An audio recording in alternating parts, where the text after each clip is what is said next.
I got an email the other day from one of the buyers who said, I'd like to come into the zoning office and talk about the second home that I'm going to build in Atlantic City. So I'm thrilled to hear that, and that's what we wanted to happen. We didn't want investors to buy the property and either speculate and sit, or to build rental properties and have more renters in this town. So we've really been trying to get a different perspective on Atlantic City and get people willing to do that. And that's the purpose of today's workshop. My name's Stephanie Bittner, and the nonprofit organization that I work for is called Clarify. I always tell people that we were the former Consumer Credit Counseling Service, and this year we're celebrating our 50th year in business, so we're one of the oldest nonprofits in the country. And we've been in Atlantic County for a couple of years now. We also have an office in Galloway in the United Ways headquarters. And just a few weeks ago, we have been lucky enough to open our office here in City Hall. We're on the 5th floor. We do a whole bunch of different things, from helping people manage their money to improving their credit to preparing for home ownership, as well as mortgage delinquency in case something should happen further on down the line.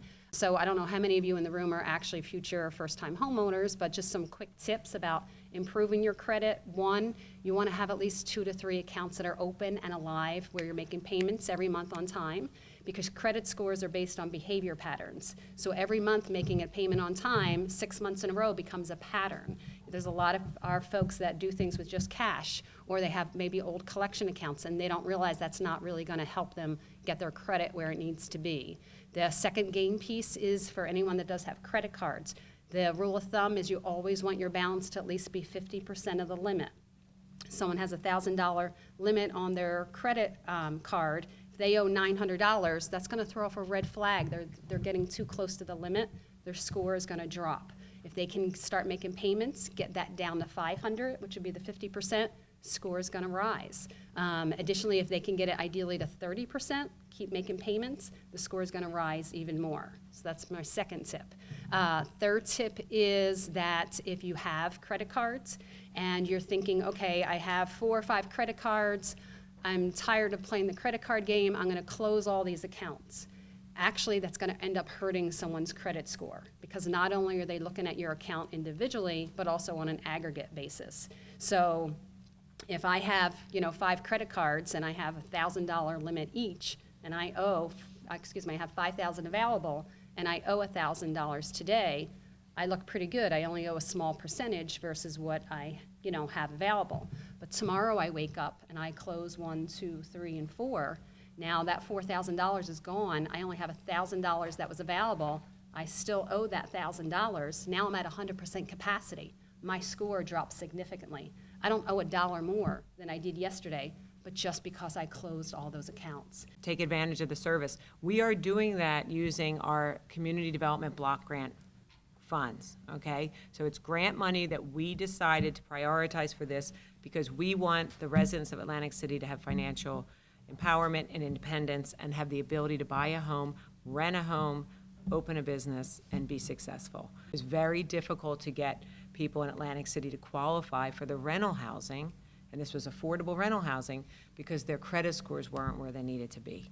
And that was such a disappointment for us, because we wanted to make sure Atlantic City residents got into those units. So, and we ended up, it all worked out, but the first development that opened only had about 60% Atlantic City residents. We've created a team of people that are working on housing issues. We have the CRDA, the Improvement Authority, the city, the Housing Authority. We're combining our resources, meeting every other week, specifically to figure out how we can grow home ownership, remove blighted housing in neighborhoods, and also help deal with the foreclosure crisis. Currently, we have a home ownership program, as does the city. That home ownership program has specific income limits. So a household has to have a minimum income of $25,000, and then you have to meet the regular HUD limits for your particular family size.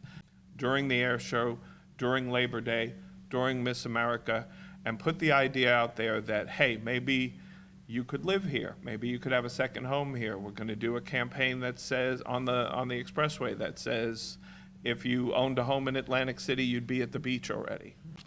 I'll give you some highlights about the program.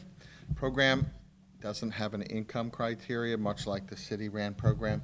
can have an income up to $100,000. We assist you with up to 10% of the purchase price as your down payment and up to $5,000 in closing. Maximum assistance that we can assist you with is $30,000. When you sell your home someday, the money gets paid back to the program so that we can assist additional homeowners going forward.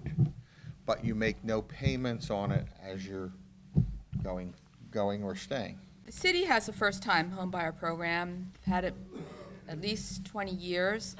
It's funded with their community development block grant funds, which are funds that come from the federal government to assist low and moderate income homeowners, renters, citizens, residents, and work on public facilities throughout the city.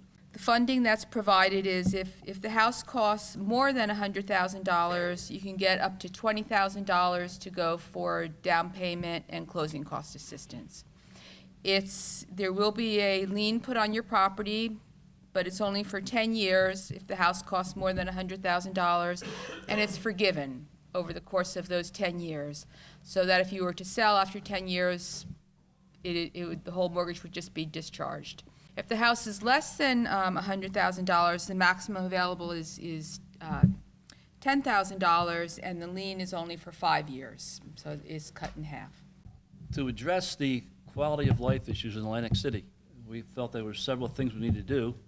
One was to establish an abandoned property list, also to develop a foreclosure list with a foreclosure registration program.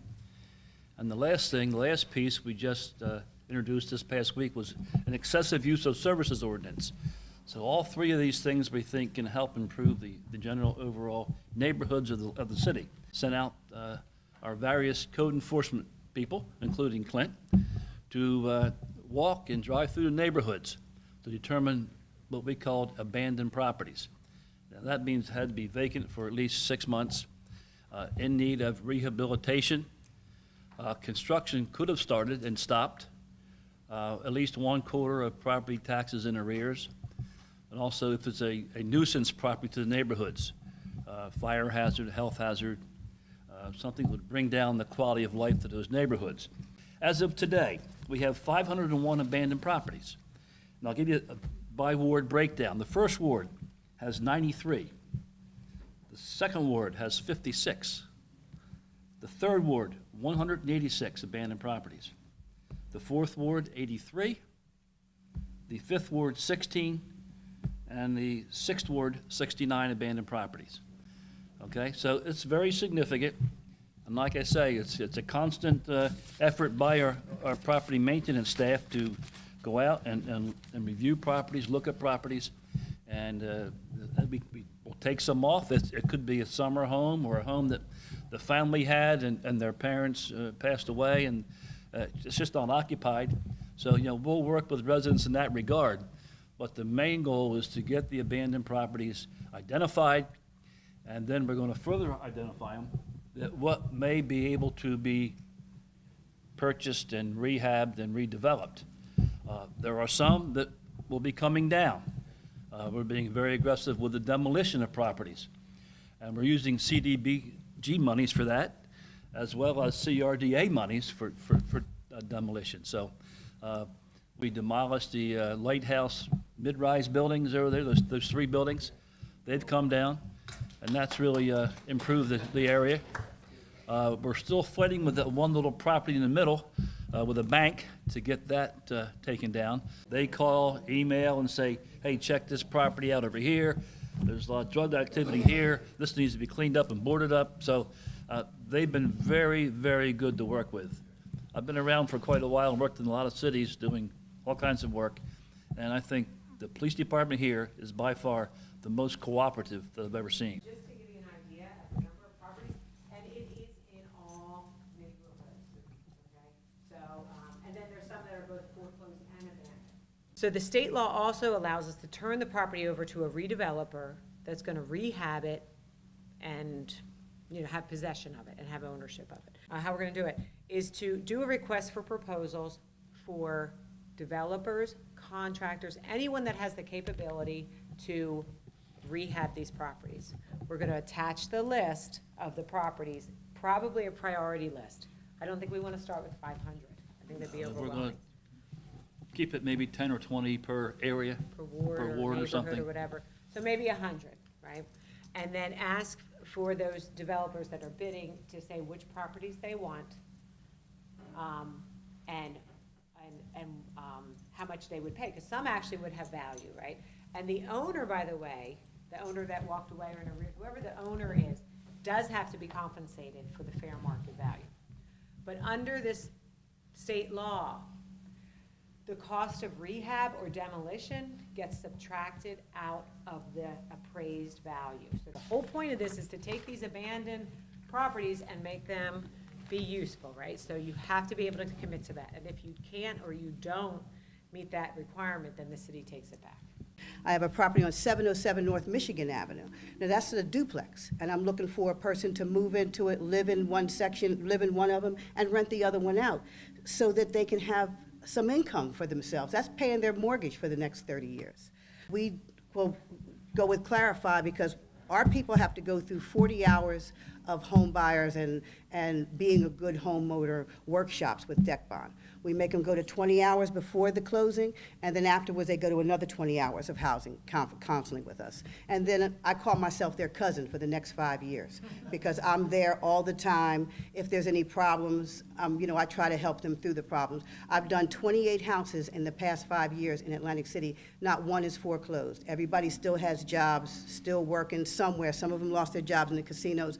But when I take them through what used to be consumer credit counseling, a realtor will sell you a house at the top of your income, the top, very top, and make a person house poor. I want people to go through the credit counseling agency because I want my home buyers to still be able to take their kids on a vacation once a year, maybe buy a new car in 3 to 5 years. I also bump up my construction a little bit because I don't want a person, if you use basic contractor carpet, that's wearing out in a few years. And a low-income person doesn't have money to put new carpet in, buy a new hot water heater. And I raise the houses above the flood elevation level.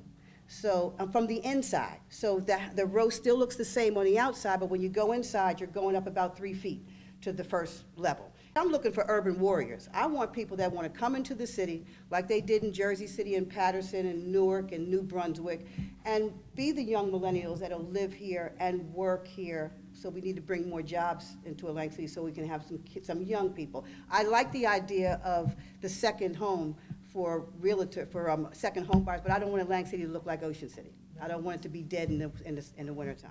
707 North Michigan is a duplex. What's the price? 107,000.